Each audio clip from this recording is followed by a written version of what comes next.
At Seed to Plate, we're passionate about growing vegetables, and we want as many people as possible to get into growing at least some of their own food. Now, look in a lot of gardening textbooks, and the whole process of growing your own veg can look incredibly complicated. It really doesn't need to be. And what we're going to do now is take you through the core principles of Seed to Plate, which are all about making veg growing as easy and as accessible as possible.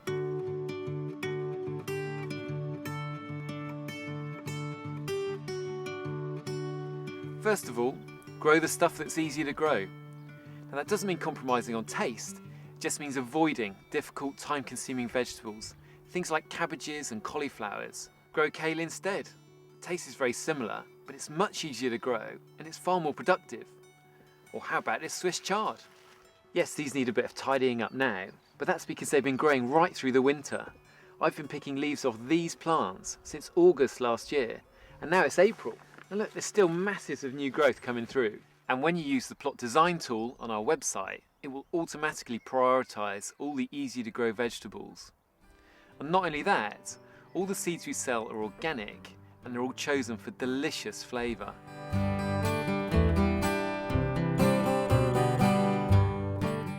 The second thing is not to take on too much. It's very easy to attempt to cultivate a large swathe of soil, only to find that you're drowning in weeds by the time midsummer comes. Much better to focus on a small area that you can stay on top of. Even one 4 foot by 8 foot bed like this can give you masses of veg. These are small plants right now, but in 4 weeks' time this is going to be full of salad leaves, mature beetroot, spring onions. Fantastic. And the third thing is stick to our simple plant spacing plan. Now, if you use the plot design tool on the website, you realise we recommend you have beds which are 4 feet wide. The reason for that is simple. It just means you can reach in to tend your veg without stepping on your soil. We've also come up with a really simple system for ensuring that your plants are at the right spacings. Now, most of the plants we sell should be sown in rows which are 1 feet apart. A trowel is 1 foot long, so all you need to do is use this to measure out. That's where you sow. And what you'll end up with is blocks of veg like this, which looks really good, but it also means you can just get a hoe and easily run it between the rows like this. You can tell it works. Look, not a weed in sight. But spacings between the plants this way do vary, so make sure you check your grow guides on the website for that. So number 4 is invest in a few key pieces of equipment. First of all, spade, essential for turning over large pieces of soil. Don't be tempted to go for something like this. Old-fashioned, loads of charm, but this surface here needs to be cleaned and oiled after every time you use it. Stainless steel never really needs to be cleaned, and because it's nice and smooth, it will always slide effortlessly into your soil. Then of course there's your trowel, perfect for smaller jobs, things like planting out, weeding, and of course it's your perfect spacing tool as well. We'd also strongly recommend you get some of these root trainers. Now, these are ideal for frost tender plants, things like tomatoes and cucumbers, which need to be started off inside. You don't even need a greenhouse, because this tray at the bottom will catch any water that runs out. You can just keep them on your windowsill inside.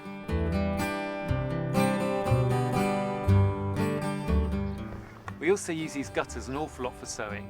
We've got incredibly stony soil here, which can smother young seedlings.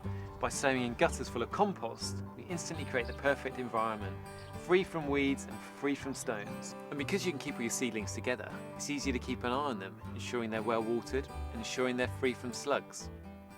Now, if you can keep your gutters somewhere warm, the plants are going to grow faster. Greenhouse or plant house is ideal, but anywhere outside is fine as long as there's lots of sun. Next to a south-facing wall is good if you've got one. Then after a few weeks, once your seedlings are grown, these gutters make them really easy to transplant to the final growing site.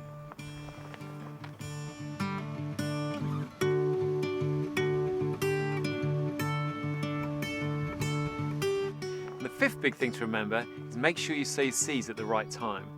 If you don't sow your seeds in the right month, they're not going to thrive.